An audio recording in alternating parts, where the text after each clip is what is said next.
Yesterday we were talking about this at the end of our class. The two sketches that we've done as examples so far have been simple examples. We're going to see things that are more complex today. We're going to have two more sketches to do. I will do the next one through with you, and then I'm going to give you a few minutes to try one on your own. A few meaning like 5 to 7 minutes. See if you can do your own sketch of a cell. So for the one that we did yesterday, we just had aluminum reducing, magnesium oxidizing, and we created the cell from there. So we talked through that yesterday, how to get the cell potential and the whole thing. Now here's the one that I have for you to start this out. This one is going to be different from the ones we did yesterday. We have iron starting at 0 and increasing to an oxidation number of positive 2. So iron is the oxidizing, or doing the oxidizing here. It's going up in oxidation number. The permanganate is reducing. Now, notice the half reaction for the reduction. We have permanganate aqueous changing to manganese ion aqueous. In this reduction, we have an aqueous thing reducing to an aqueous thing. We haven't seen that yet. If you look at the two examples we've done so far, the aluminum is reducing to metallic aluminum, and the metallic magnesium is oxidizing. And then this one that we did, we had metallic zinc oxidizing, and then silver ions reducing to metallic silver. The example that we're starting with today, in our reduction, there is no metal. And don't argue that manganese is a metal. Yes, manganese is a metal, but manganese, the metal, is not part of this half reaction. We're starting with permanganate, and it's changing to manganese ion. We don't have any solid manganese in the half reaction, and that matters. So the reason that it matters is because when we do our cell sketch,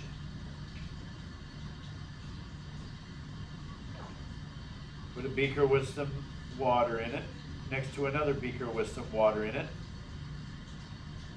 Show your salt bridge, don't forget the salt bridge. And draw our electrode. I'd like to make my electrodes big enough so that I can write something inside of that rectangle and we can read it. Okay, so we connect our electrodes with a wire like that. And I always go ahead and label, because I know I'm going to put my anode on the left. I haven't decided what the anode is yet, but it's going to be on the left with the cathode on the right.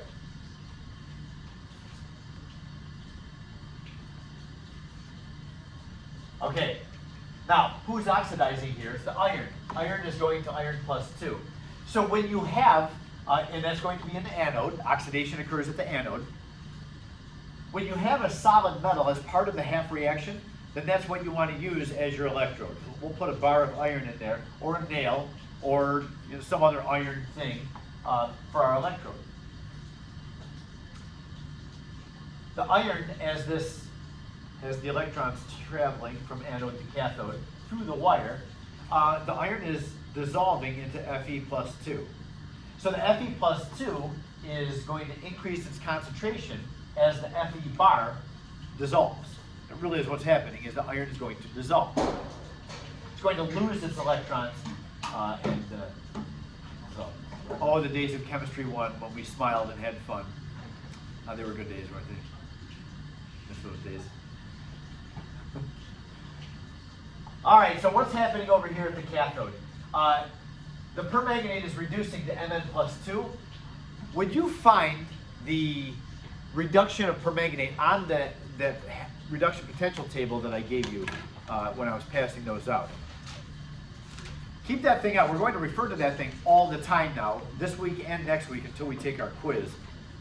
So over here, where the anode is, we have iron oxidizing to Fe plus 2. Over here we have permanganate. This is one of the really nice things about the reduction potential table. They give you the entire half reaction balanced.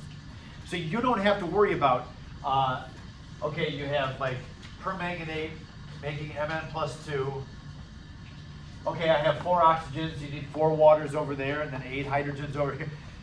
The table already gives you that, and you're going to be able to use that table on any electrochemistry question.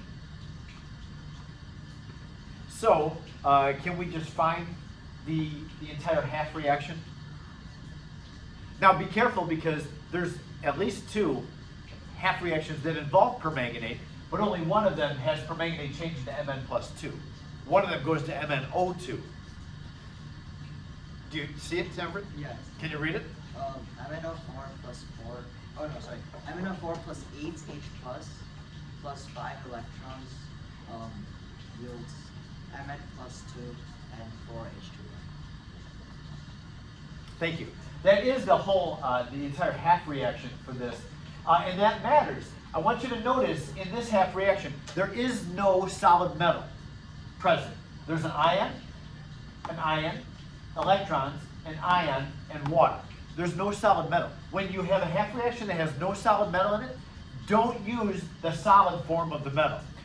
That winds up introducing a new phase of manganese that is not part of the half reaction, and that is possible as the electrons come over. This reaction is possible won't happen if you're using a bar of magnesium. Sorry, of manganese, if you're using a bar of manganese in this. So don't look at this and say, oh, I'll use a manganese electrode. No, manganese is not part of the half reaction. All that to say, when you don't have a metal part of your half reaction, use platinum. I know this is very small writing, I'm going to make it big. I put a PT. My P is not very nice. There. The bar has to be platinum. In the solution that the platinum is immersed in, we need the permanganate ion and the products of the reaction, Mn+2. We also need, look up here, this permanganate will not reduce to manganese if there's no hydrogen ions. This needs hydrogen ions, so that means you do need to draw the hydrogen ions into your cathode compartment. So your 2 aqueous reactants need to be there, and the aqueous product needs to be there. You don't have to label water in here, because it's just understood. There's lots of water there. Okay, so more water got made by the reaction, great, more water. But you don't have to show the water. Do show all the other ions, though. All the other things that are dissolved. So the oxidation was very simple. The iron bar is dissolving to iron +2, but the half reaction over here at the cathode, you got lots of things that are in that solution. But they're changing constantly. By the way, what would you observe as this reaction happened? If it went long enough, you would see the iron dissolving. The iron mass is getting smaller because it's dissolving and making more Fe+2. Over here, do you remember using permanganate in the class? Do you remember what permanganate looks like? It looks like grape juice. Yeah, it's a real beautiful purple color. So this thing would start purple, and as the electrons come over, the permanganate gets used up. It's a reactant. The permanganate is going to go down, and it's going to make Mn+2. You may not know this, Mn+2 has no color at all. So this thing would lighten up in its color. If the cell ran long enough and the electrons flowed for a while, you would see the purple color, the purple diminishing.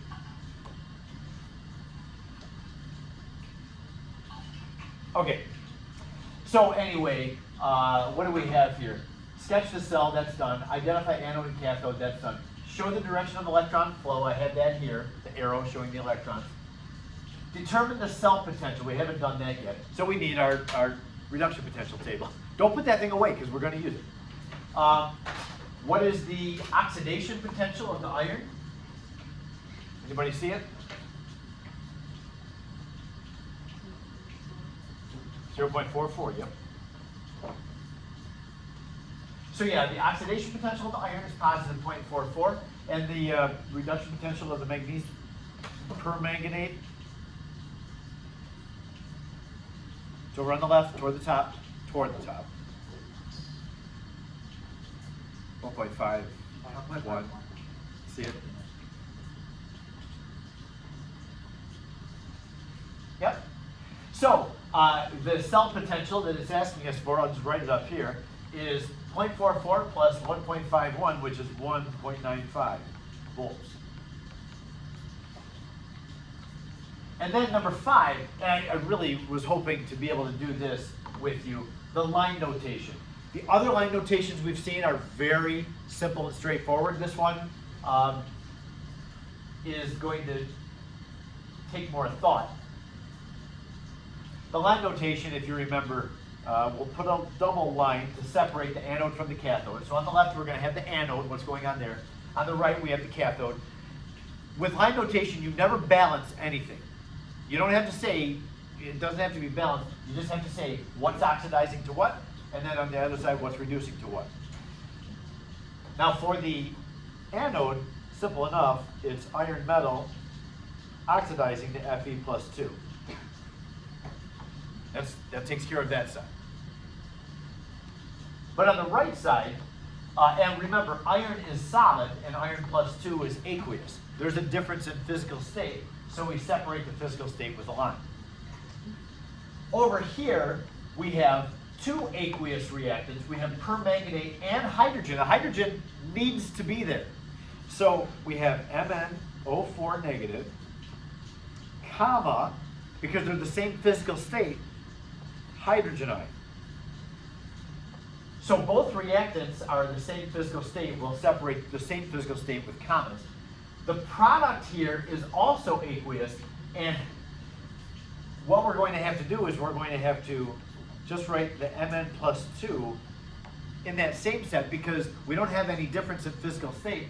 So all of these, we have reactants first, make sure you put the reactants first, and then the product, if they're all in the same physical state, you just separate them with commas. So yeah, you don't have to put the water into the line notation, but we do have to acknowledge what the electrode is at the end. So we'll say platinum is conducting the electrons in. So the first and the last things written in line notation would be the electrodes in the anode and the cathode.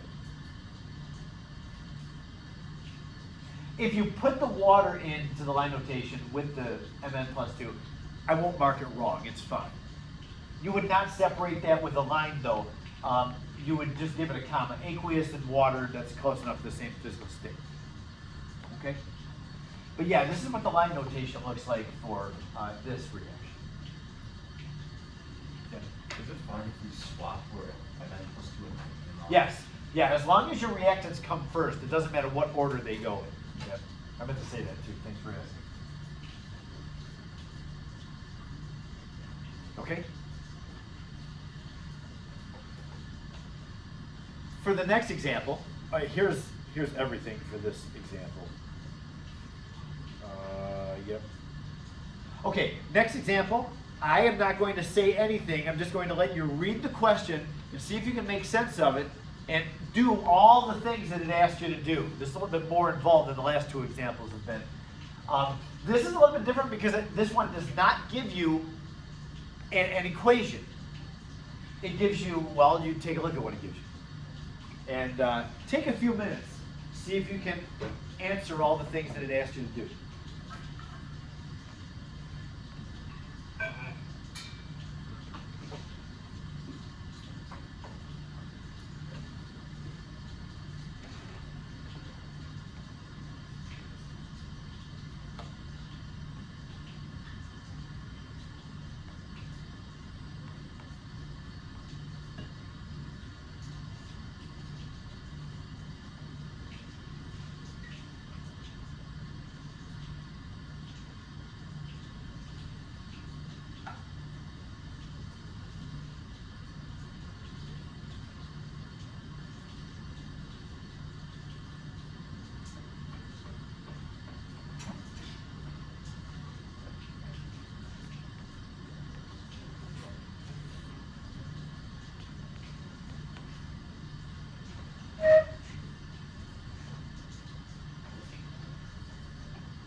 Are you saying that both reactions were given as reductions?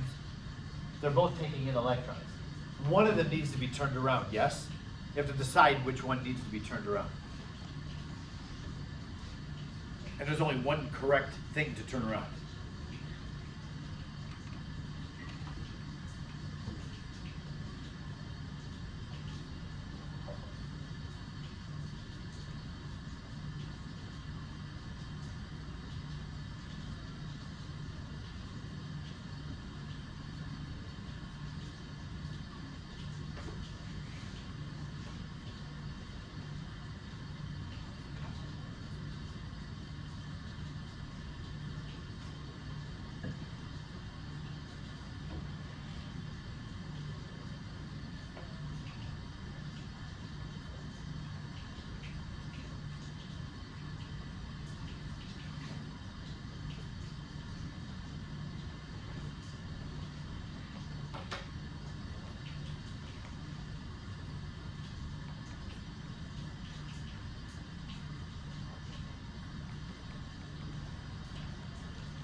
It asks you to do a lot. In these two half reactions, we know that we need a spontaneous reaction to happen. I said there's only one correct choice to make, which one to flip around. Flip the first one around, and that's going to make the cell potential negative 1.51. When you add it to 1.60, you get a positive cell potential. You gotta have a positive cell potential. It's pretty anticlimactic though to do all this work and wind up with a cell potential of 0.09 volts. That's hardly anything.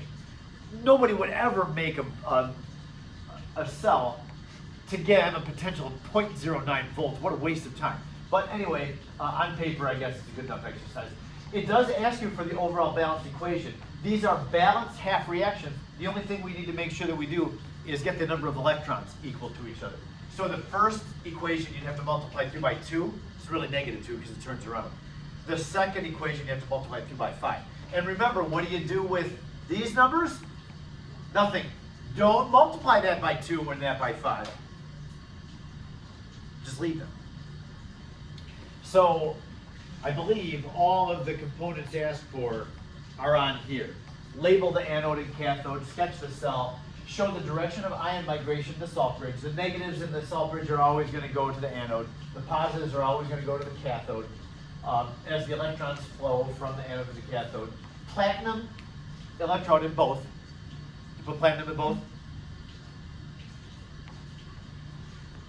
And yeah, those both of these are going to involve hydrogen ions. I think the hydrogen shows up in the products in one of them.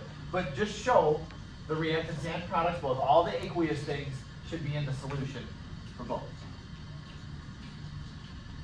Overall balanced equation after you multiply through by 2 and 5 to get the electrons equal. Yep. Yes, sir. You always put the anode on the left. Will the cell migration always be negative on the left? Yes. Yes. Always. Yep. And that's just what I try to do. I try to make them the same every time, so I know every time. You know, it's going to look really weird to me if it's going the other way because I know where everything should go.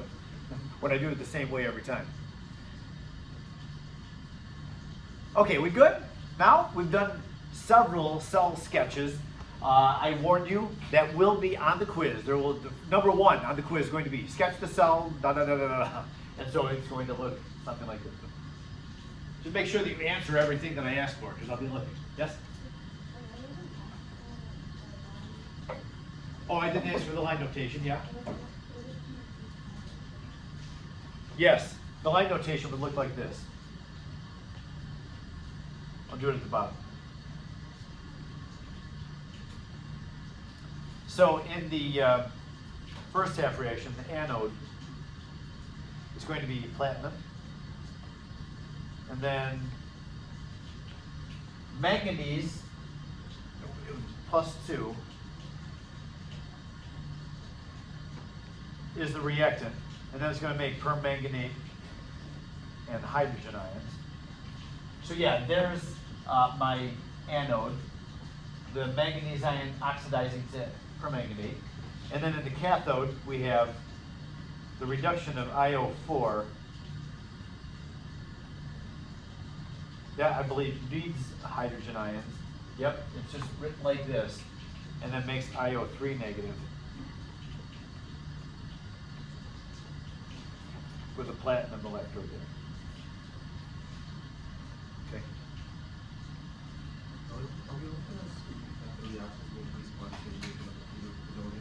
For all galvanic cells, you need a spontaneous reaction. Yep.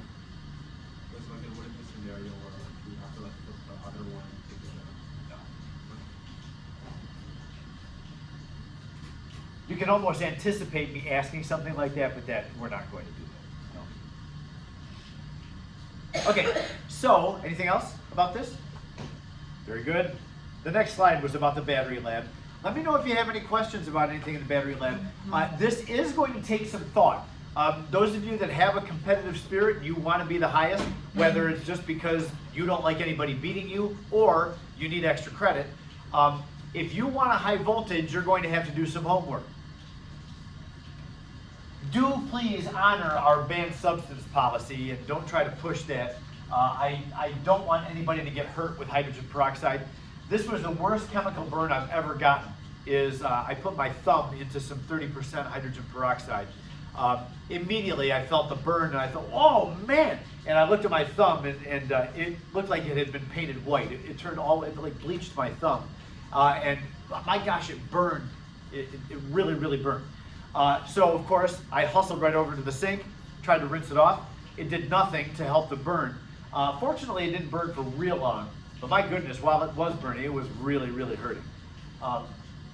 So yeah, I guess now it wasn't a pleasant experience, but I'm now glad that I experienced it, so that I can tell you, stay away from 30% hydrogen peroxide. It would really be awful. So yeah, 10% hydrogen peroxide or less. Like you guys that bleached your hair, do you know what the peroxide concentration was? I want to say 30, but I have no idea. Were you using gloves when you put it in your hair? Yeah. Yeah. Okay. Yeah, you may have been, but I think like. Wait, no, yeah, it was 40. It was 40 concentration. Maybe that was the bleach. I know we were using 40% something. I highly doubt it's 40 because it burns your scalp, but it doesn't burn that bad. Okay. Mine got burned. I had scabs on my Did you feel it? Yeah. Okay. What volume were you using? The developer. Amber did it. Amber actually knows. So. At least you toned your hair. You did a good job on that. Okay. So anyway, yeah, the concentrate is just very dangerous. I don't want anybody to get hurt. Of course, you know, we want to see cool things, but not at the expense of somebody getting injured. So, What if we use like 9%? Anything is 9% of what? concentrated. You said you just can't use like above that or? Yes. I don't want you to even pick up a bottle of 18 molar H2SO4. So, like, if you can find a bottle of it that has been cut in half to 9% or 9 molar, I'm fine. So 40 volume developer, which is like the strong one, is 12%. For like Okay, so maybe it was 40 volume. Thank you for that. Yeah. Okay. Good. Thanks. So anyway, if you want to use hydrogen peroxide, it's not difficult to find. You wouldn't go and find it at maybe Walgreens, but you can find it. Some of the metals that have a nice high oxidation potential that are not group 1 metals, you can find in a local store. You just have to know where to look. So do some homework, do some research on it, look at that reduction potential table, get a nice high voltage. I'm around Monday and Tuesday after school. If you want to practice, it might be a really good idea. If you want to win this thing, you might need to practice some. I'll have voltmeters out in the room.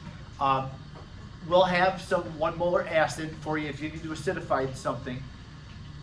You can practice. It kind of makes me sad when people show up for the day of the battery lab and they brought some things, but they have no idea how to put it together. And I'm not going to show you how to put it together. You got to figure it out. So they spend the whole hour not knowing what to do with the things that they brought in. And then, you know, they can barely get any voltage. Oh, and by the way, I was going to tell you one other thing too. So anyway, to that person who has no idea what to do, you probably ought to do some homework and figure out how you need to set it up and actually get the thing to work. If you have specific questions for me before Wednesday, I'll answer them. But on Wednesday, I'm not answering anybody's questions. So I expect that you're going to do the work to figure that out.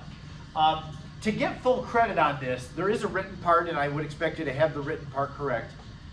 Also, though, I need you to come up with at least 1 volt to get full credit.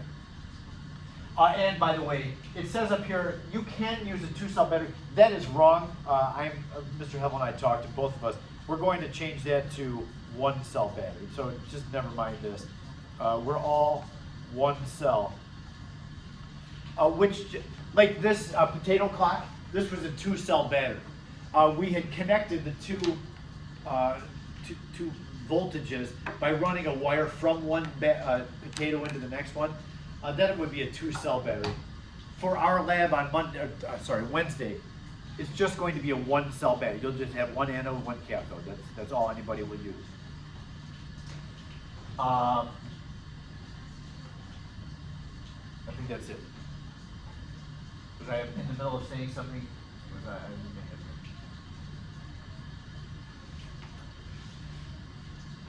Yeah, you need to have 1 volt. I guess that was the last thing that I said. So yeah, if you can't come up with 1 volt, then you're not going to get full credit for it. But it's not that hard to, as long as you do some planning, it's not that bad to come up with 1 volt. Okay?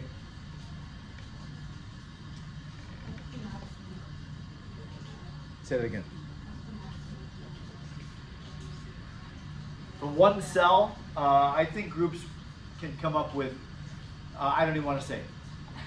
I'm curious. I don't want to say. Is it above like, is it in the 10s? I will just answer that question, no. Oh, okay. Won't be higher than 10.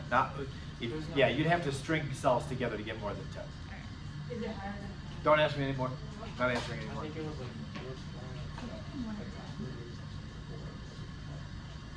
How are we doing for time? So VT, it's about time for you to go. The next thing, a couple days ago, I warned you, hey, I just used the word spontaneous. What does that mean? And you know, spontaneous, you're going to bring up delta G. Oh yes, I'm going to. Why do you seem happy about that? Delta G is everything. Delta G runs chemistry. Or is it because you like seeing me suffer?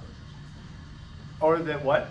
You like Oh, seeing you suffer? Yeah. Well, you should like Delta G too. If it weren't for Delta G, we wouldn't be together. And you'd be like doing gym class or something. What?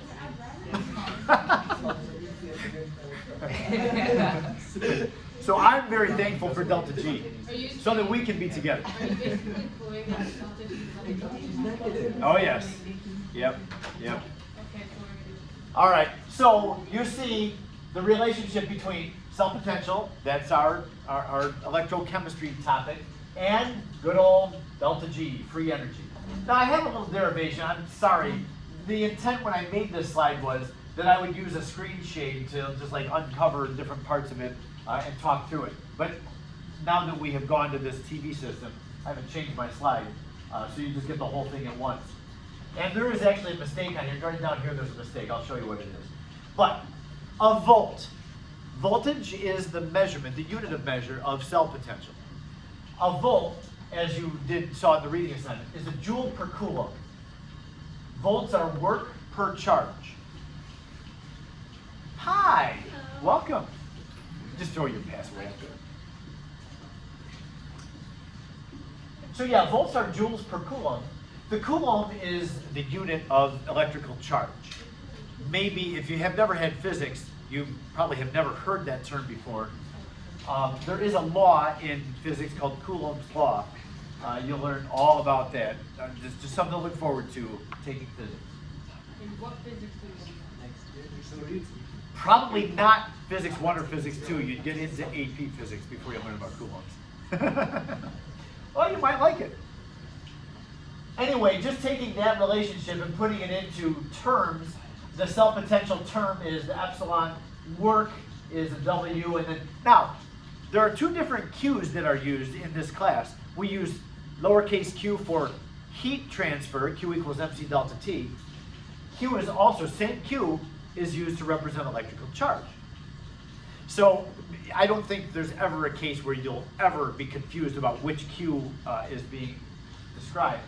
But yeah, just know that there's another thing that Q is used for.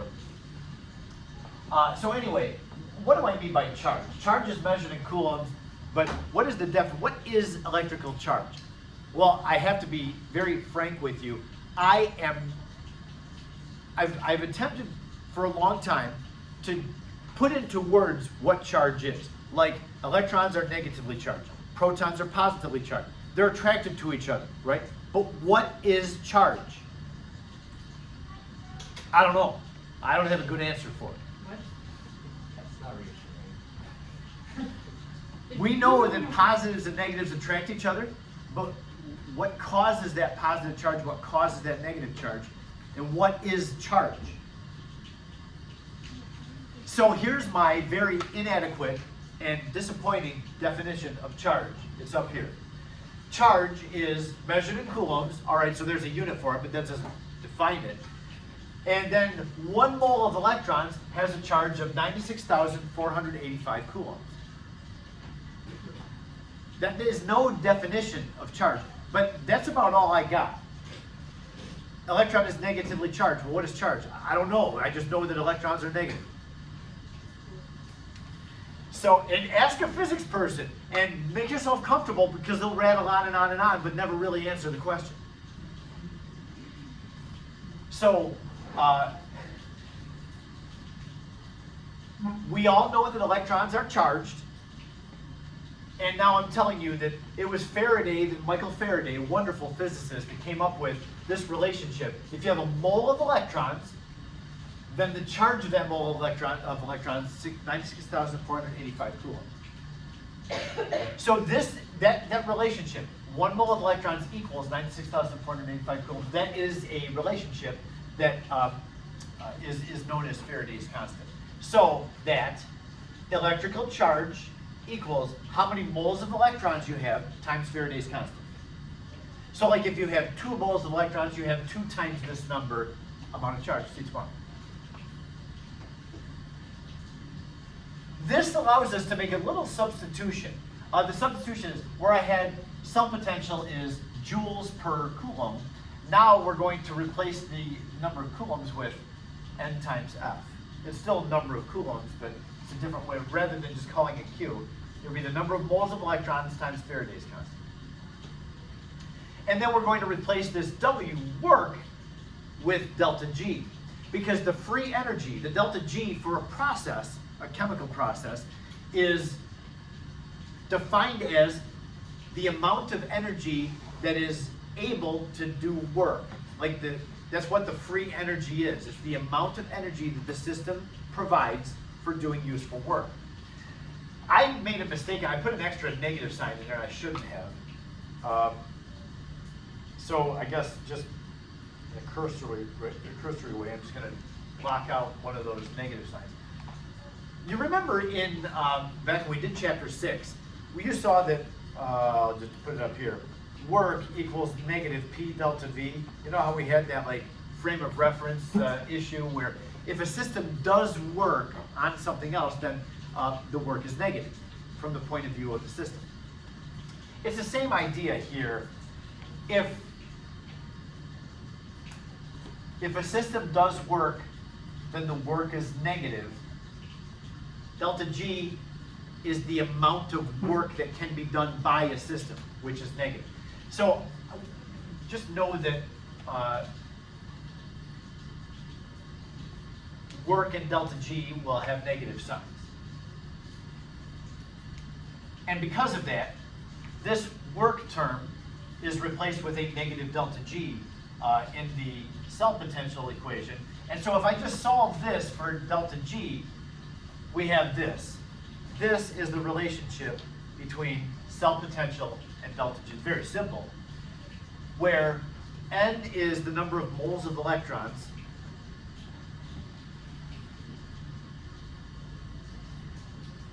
transferred in the reaction. All these reactions are redox reactions.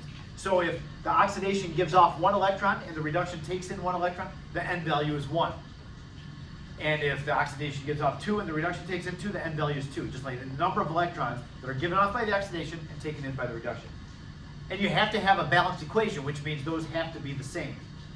You have a question?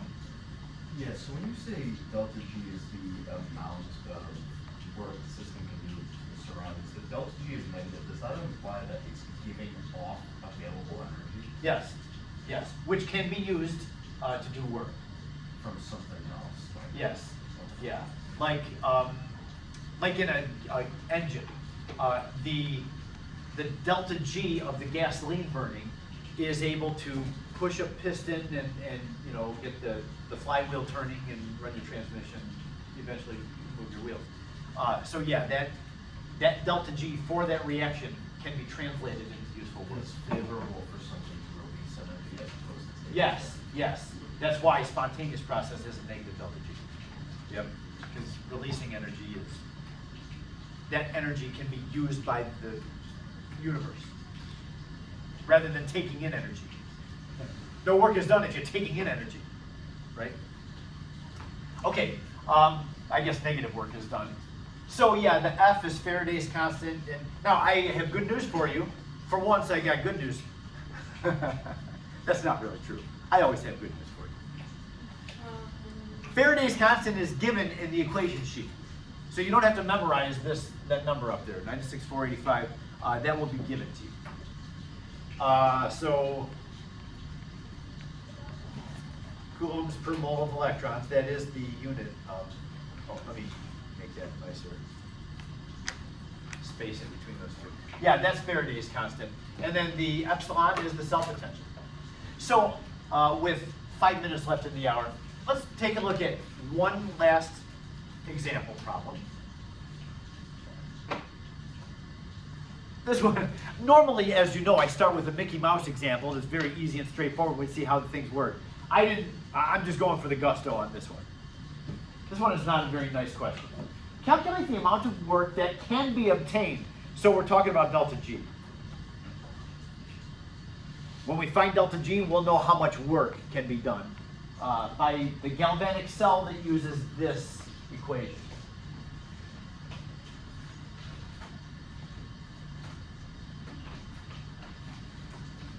This is an interesting redox reaction because if you'll notice, both reactant terms have Cl and both products terms have Cl. It turns out that Cl is both oxidized and reduced in this reaction. This is a type of redox reaction. I haven't used this term before, I don't think. This is called a disproportionation reaction. in which the same element is both oxidized and reduced. How do we know? Like for this NaClO2, what's happening here? Is something in here being oxidized? Well, I know for sure it's not the sodium that anything is happening to. Sodium is +1 on the left side, and the sodium over here is +1 on the right side. So sodium's not doing anything. The oxygen is not doing anything. Oxygen is -2 on the left, and is -2 on the right. So it's the chlorines that are changing. Now this ClO2, it's got a -1 charge over here. What is it doing? Is it changing the ClO2 neutral? Or is it changing the Cl negative? This is where that reduction potential table becomes a really good friend. It's not your best friend. The solutions manual is your best friend this year. But the reduction potential table is extremely helpful because if you don't know who's oxidizing and who's reducing, use the table. We need the cell potential, so you have to find these half reactions on the table. Can you find any half reaction that involves ClO2 negative? Yeah, you know what? There's one. So that kind of gives it away. What is the one thing that ClO2 negative does on that whole table? ClO2 negative, say it right, what does it do? It oxidizes, right. The only place you find ClO2 negative on that whole table is in a product of one of the half reactions. So if you're starting with ClO2, you're gonna have to turn that half reaction around and make it a reactant. So, what does it oxidize into on the table? ClO2 neutral. We have our oxidation. I believe there's only one term in that whole table that's got ClO2, not ClO2, Cl2, diatomic chlorine. What is it? It's the reduction of Cl2 to Cl negative. It's toward the top of the left side.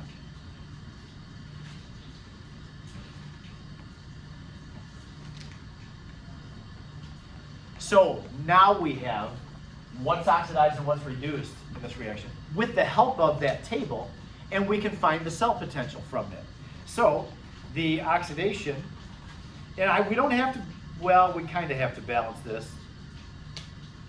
The oxidation is ClO2 negative changing into ClO2 neutral plus an electron. The oxidation potential is, what is it? You have to turn it around. What is it from the table? The oxidation potential of this half reaction. -0.9. Thank you. It's what, and the zoom dolls, I love the zoom dolls, but I don't understand. Almost every reduction potential is 2 places past the decimal. This totally obscure half reaction, they went 3 places past the decimal. Why? Why? I don't know why. They shouldn't have. Okay, but anyway, they did. So there it is. And then the reduction, oh gosh, it's time to go, isn't it? Reduction is Cl2 changing into, gaining 2 electrons and changing into 2 Cl negatives. And the reduction potential is 1.36, I believe. Yes? Yes. Okay, so you see that these two add together to give a positive value. It's time to go. So delta G equals negative NF epsilon.